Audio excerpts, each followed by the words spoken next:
பைரவா, ஏன் கோவிலில் விளக்கேற்றணும்? ஏன் வீட்டில் விளக்கேற்றணும்?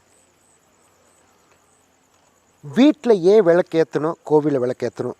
வீட்டில் விளக்கேற்றுறது ஃபஸ்ட் என்ன அப்படின்னா, மாலை 6 மணி ஆச்சுன்னா லைட்டை போடுன்னு சொல்லுவாங்க, விளக்கேற்றுன்னு சொல்லுவாங்க.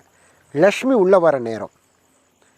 லக்ஷ்மி கடாட்சங்கிறது ஒவ்வொரு வீட்டுக்கும் ஒவ்வொரு இடத்துக்கும் ஒரு குடும்பத்துக்கும் தேவை. லக்ஷ்மி தான் இன்றைக்கி காசு. ஒவ்வொரு கோவில்லையும் போய் நம்ம விளக்கு ஏற்றிட்டு ஃபஸ்ட்டு வெளியில் நம்ம என்ன பண்ணுறோம்? விளக்கு ஏற்றுறோம்.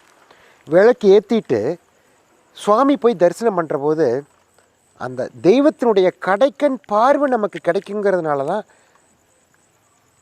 இன்னும் சுருக்கமாக சொல்ல போனால், சுவாமிக்கு ஒரு விளக்கு, ஒரு ஒளியை கொடுக்குறோம். அந்த ஒளி நமக்கு கிடைக்குது. விளக்கு ஏற்றி தரிசனம் பண்ணுற போது அந்த முழு ஒளி, முழு சக்தி நமக்கு கிடைக்குங்கிறது ஐதீகமே. விளக்கு ஏற்றுறது நம்ம எதுவுமே ஒரு துவக்கத்துக்கு என்ன பண்ணுறோம்? ஒரு ஒரு ஒரு ஃபங்க்ஷன் துவக்கம் என்ன பண்ணுறோம்? குத்து விளக்கு ஏற்றுப்பான்னு சொல்கிறோம்ல.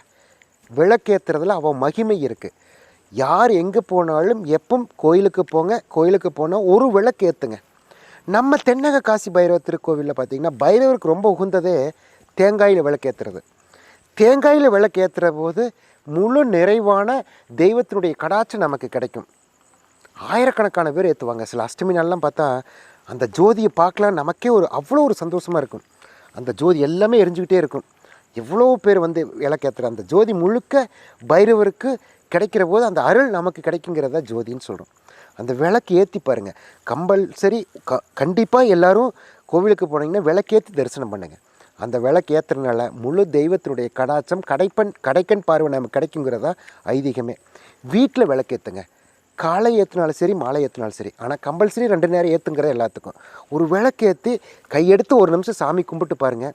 அந்த அன்னைக்கு உங்களுக்கு அந்த நாள் ஃபுல்லாகவே உங்களுக்கு ஒரு பெரிய எனர்ஜிக்காக கிடைக்கும். எவ்வளோ விஷயங்கள் இருக்குங்க தெய்வத்தில், வழிபாடில் எவ்வளோ விஷயங்கள் இருக்குது. நம்ம கடைபிடிக்கிறதில்ல. கண்டிப்பாக ஒரு விளக்கு வீட்டில் ஏற்றி வழிபாடு பண்ணுங்கள். கோவிலுக்கு போனாலும் விளக்கு ஏற்றுங்க. விளக்கேற்றி பாருங்கள். கண்டிப்பாக தெய்வத்தினுடைய கடாட்சம், தெய்வத்தினுடைய அருள் கிடைக்கும்.